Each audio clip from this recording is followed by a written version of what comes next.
What really is the Farm Progress Show, though? What's its purpose? It's really the agriculture trade show. It's the largest outdoor farm expo in North America, and it's where most of the big equipment companies, they will try to line up their new equipment unveiling at the show. Okay. So a lot of times there's new products. The seed companies are usually pretty excited to show, well, this is what we're going to have available to plant next year.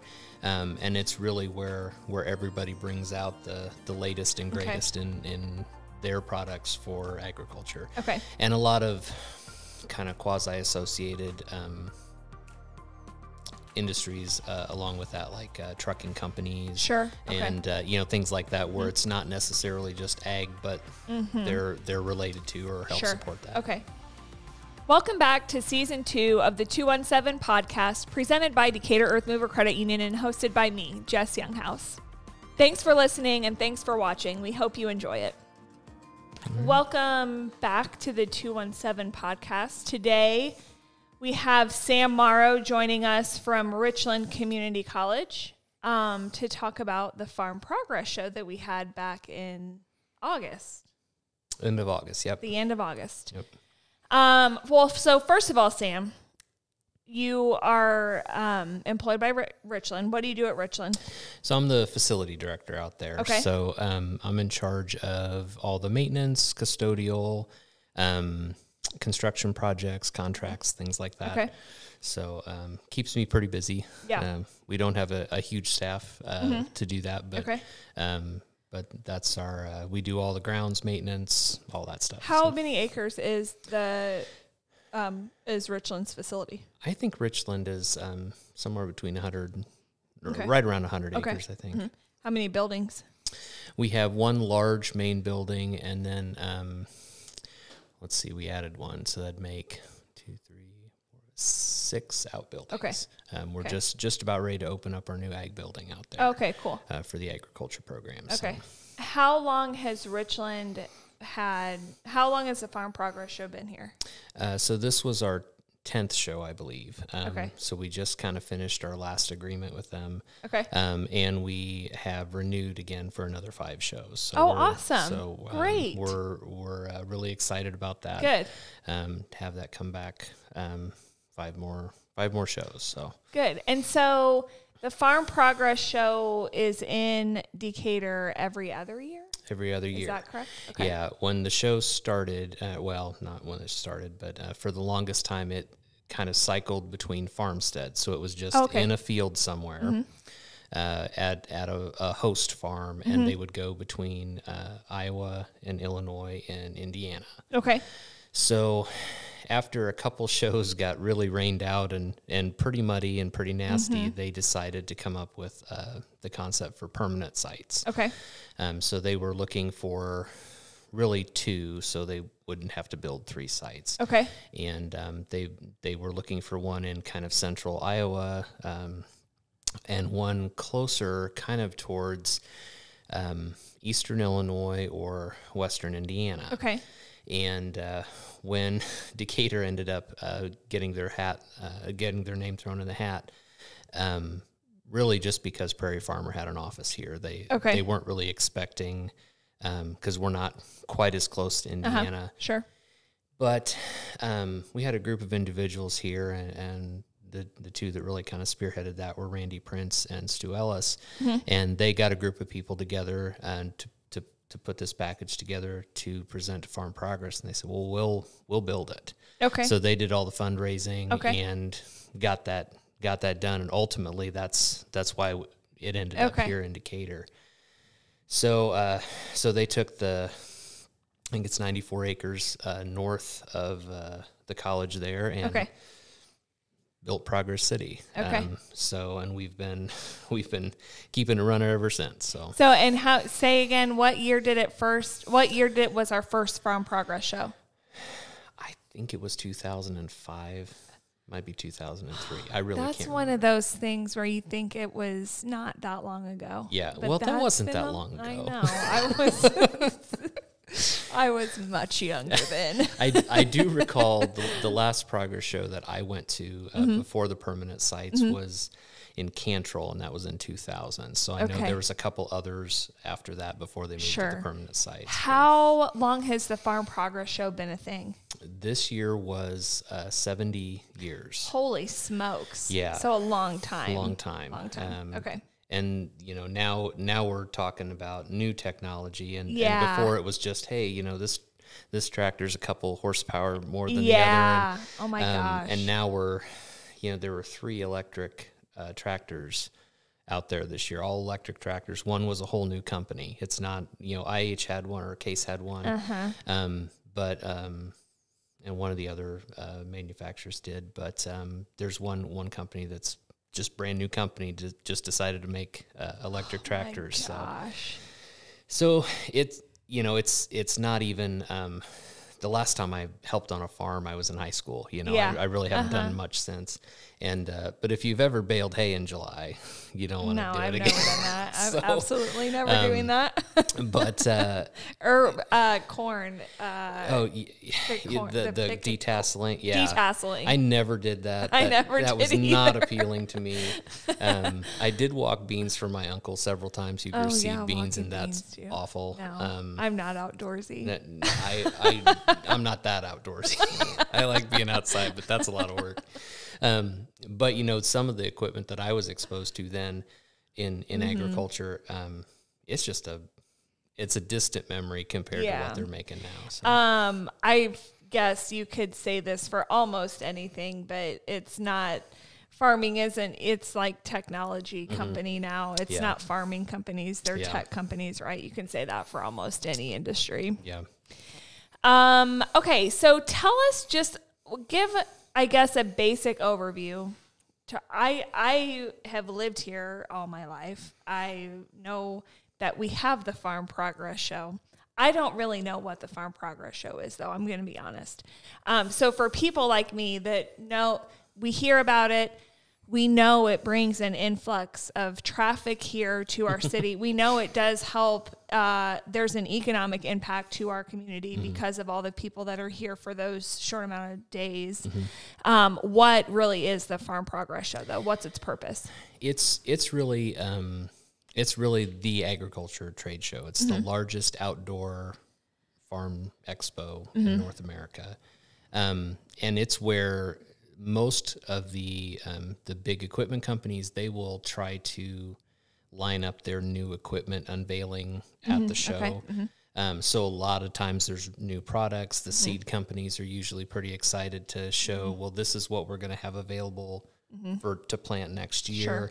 And it's really where everybody brings out the latest and greatest in their products for agriculture. Okay. And a lot of kind of quasi-associated industries along with that, like trucking companies, and things like that, where it's not necessarily just ag, but they're related to or help support that. Okay. And then so those are the kind of the people that have vendor booths here at the Farm Progress Show. Who are the people that attend? We have a lot of large farmers, small farmers, a lot of international travelers. I think this year it was almost 50 countries that were represented here, because they have to apply and get their visas and stuff like that to get over here. And I know that was all arranged through one of the folks here in local government. But one of the tents there, they have a flagpole for every country that's represented, and there was a ton of them this year. It was cool.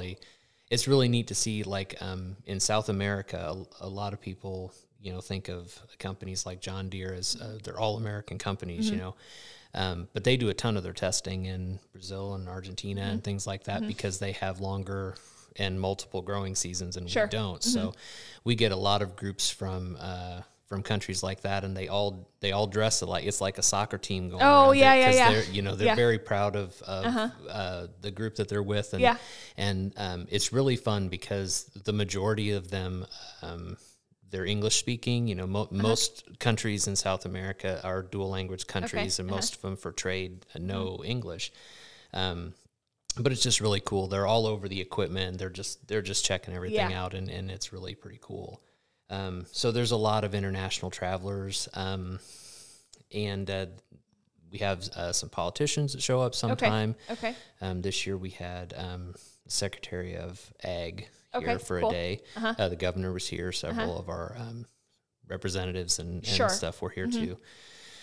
But it really attracts a ton of people, and it's old, it's young. There were families and kids running around, and it really is. It really is pretty neat, and a ton of high school kids. Most of the local FFA groups bring their kids out. I feel like I see that. That's what I see. I think on social media is FFA programs or the ag program from DPS. Yeah, busting their kids out to experience the week. Yeah. Can anybody go to Farm Progress? Anybody can go. There's tickets available online. You can rent a golf cart if you get on there soon enough, so you don't have to walk. That's what I'm talking about. Yeah, I'm really glad I have one to use, because that's a whole lot of walking. That's what I needed back in the celebration days, was a golf cart to just have for the week. Yeah, it's a lot of and over. All of Progress City, we've got about 6 miles of streets out there. So getting from one area to another, especially if you're responding to a tripped breaker or something, you got to get out there pretty quick. So I'm not going to walk that. So let's talk about what is operationally for Richland. What does it take to put Farm Progress on? So we are responsible for the infrastructure out there. Okay. So Progress City is basically its own little city. We have a power grid out there. There's like 30 transformers. There's over 100 power pedestals, like you would see in a like an RV park. Those are all of that's buried underground, so there's no overhead wires to catch with equipment. We have full sanitary sewer and storm sewer and water. So and 4 restroom paddocks. So we have to make sure that those are all up and running, stocked, cleaned, all of those things. But 22 months out of 24 months, we mow it, we trim it, we spray for weeds, all those things. And some of the buildings out there we'll use for college programs. Some of our building trades classes use some of the permanent buildings. We use some for storage. But yeah, we start preparing pretty much in the beginning of spring to get it all dressed up ready and looking good. Okay. And so, how many staff members does Richland have out there throughout the duration of the week or the few days? So we have 6 full-time maintenance and grounds guys, and we're responsible for all of it, all the college stuff and getting the show ready. And we turn it over to Farm Progress about the middle of July. We'll help out, if they have a need for equipment or something. Okay. But they have a whole army of landscapers and tent builders and stuff that really put up all of the non-permanent things for the show. Okay. They get that all built. We have, just tens of thousands of people there for 3 days, and then it all goes away. It's really kind of eerie to see it. Now there's a bunch of empty tents, and it's like, oh, where's all the people? Yeah, that's a lot to gear up for, and it is just a short 3 days. 3 days, yeah. Yeah. But that's a lot of people in 3 days. It's a lot of people in 3 days. It's really hard to get a wrangle on the numbers, like how many actual people. Some people buy the ticket and they'll come all 3 days, or they'll just come one day. Sure, right. So, yeah. But we kind of gauge it by parking lots. Okay. So we have. I have to look up the number here. We have 150 acres of parking. Okay. So, and it's in a couple locations.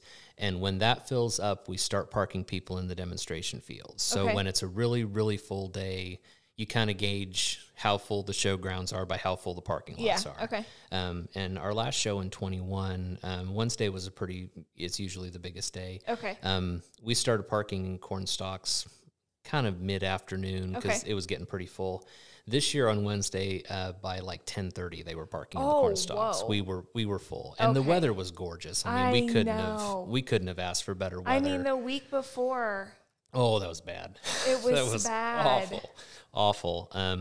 But I remember thinking like, oh my gosh, they caught a freaking break on and weather. it didn't. We had a little bit of rain Tuesday night, but in previous shows we get rain like on the Sunday or Monday before the show, and then everything is soupy when they're trying to get all the rest of the big equipment in, and that really tears everything up. And it's just a mess. Yeah. But they were able to get the sites done and ready, and that little bit of rain Tuesday really didn't affect us. Awesome. But it was nice. It was sunny but not hot. It was a little breezy but not too windy, and I think people not only did they come out.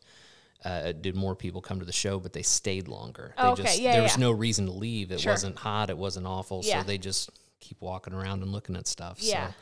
So, and there was a lot of stuff it was about 500-ish vendors out there. 500 vendors. Yeah. So lots of big companies with, bigger sites. And then the Varied Industries tent, it's a 10 by 10 booth, and it was just full this year. Okay. So cool. Lots of stuff to look at. Is there entertainment there? Some of the tents will have individual stuff. Sometimes there's a concert as part of the Progress show. This year there wasn't. Okay. In an official concert. Okay. But there were various tents that would have live music in them. Oh, sure. And off, okay. And I think the beer tent had some live music in it for a while. So. So yeah, there's a little bit of that kind of all over. Okay, but sometimes there's been concerts there. Okay. Yeah, I didn't think I made that up, but I don't know. I could have. Yeah, this year we didn't have one here. Okay. What's your favorite thing about Farm Progress? Probably a couple different things. I really like the food. There's really good food at the Farm Progress show.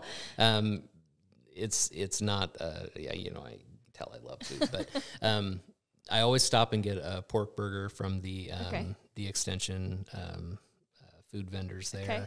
Okay.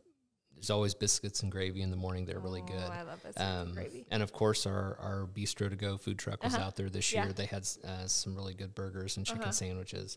But one of the other things I just like seeing so many people out there.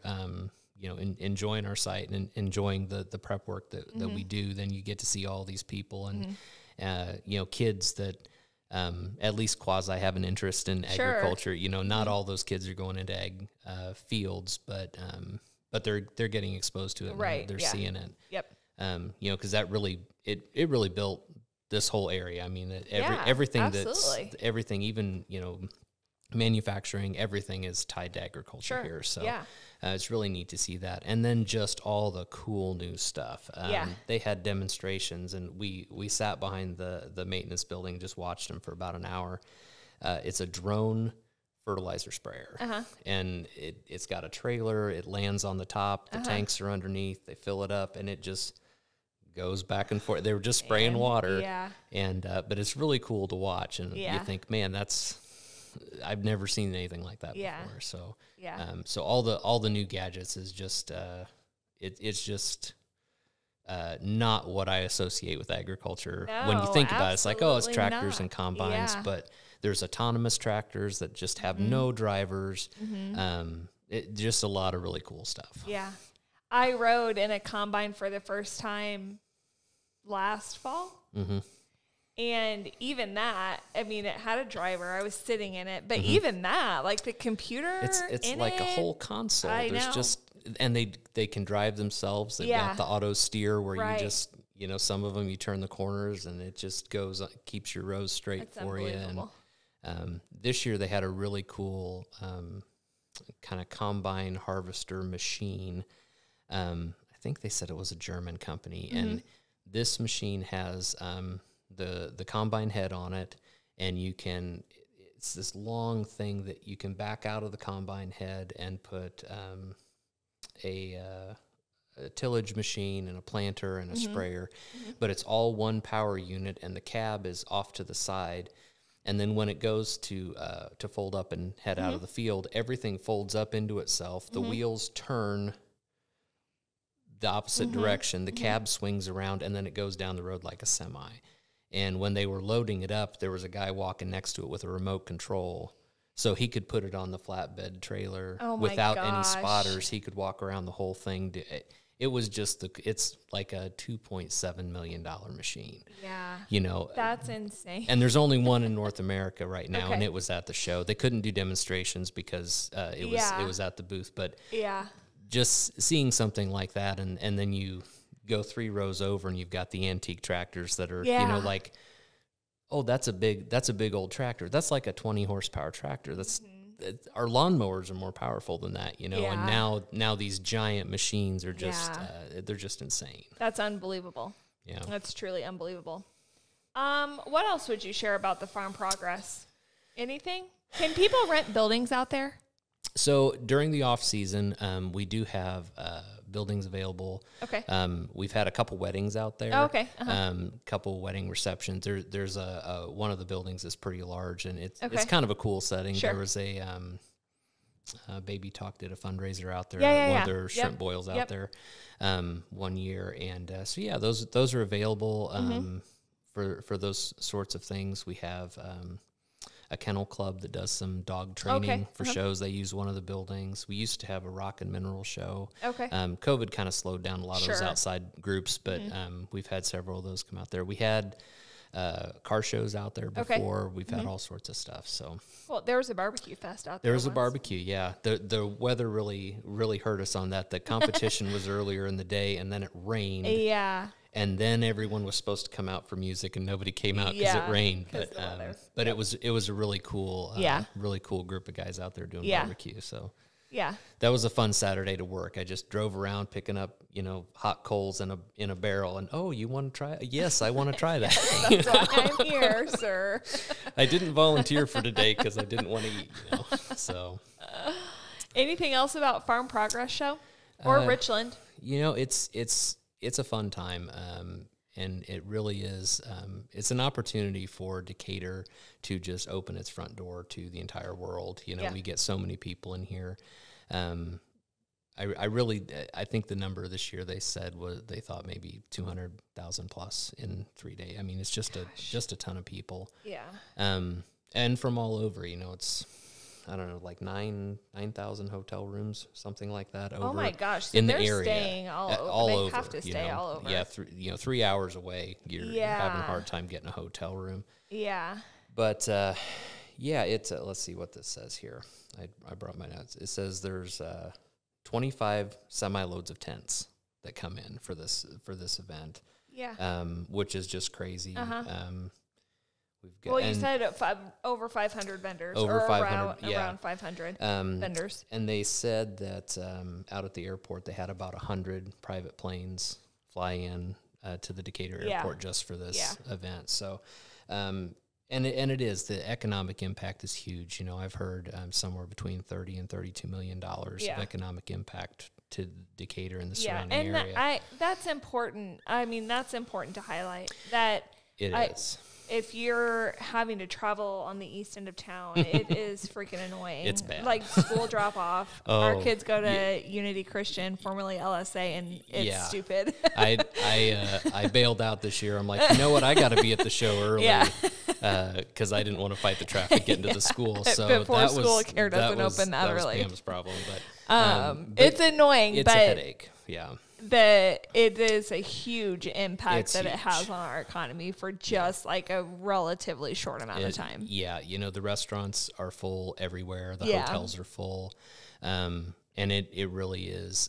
It's a huge boost. And little things, like if you try to go to Lowe's or Menards and buy tire shine, forget it. Yeah. Because all those big tractors They're need a gallon using of it. tire shine per tire. So you Oh my can't find it in, but it's things like that where they're setting up their booth and they need lumber. Well, they're going to call our local stores, So it really does infuse a ton of cash into the area in a relatively short amount of time. Yep, that's awesome. So for those of us that don't go to the show, sorry about the traffic.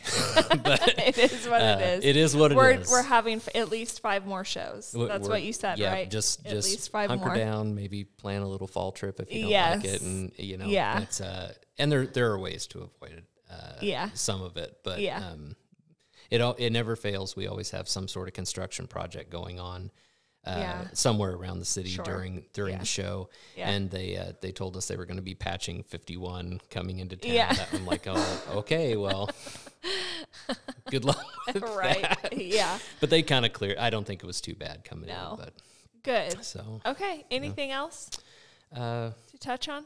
I don't think so. It's just such a cool experience to be part of. You know, when I hired on out at Richland, I just didn't think that it was like, oh yeah, and we have the progress show. But I hadn't been to one in so long that you know, I really didn't know what to expect. And the group of folks that put the show on, they're great to work with, and awesome. They're great partners, and it really is a cool thing to be part of. So. Yep. Well, very cool. Yep. Thank you for joining us, Sam Morrow from Richland Community College and setter-upper, so to speak, of the Farm Progress Show. Anytime. All right. That's all she wrote. Make sure to like and follow Decatur Earth Mover Credit Union on our social channels for more content.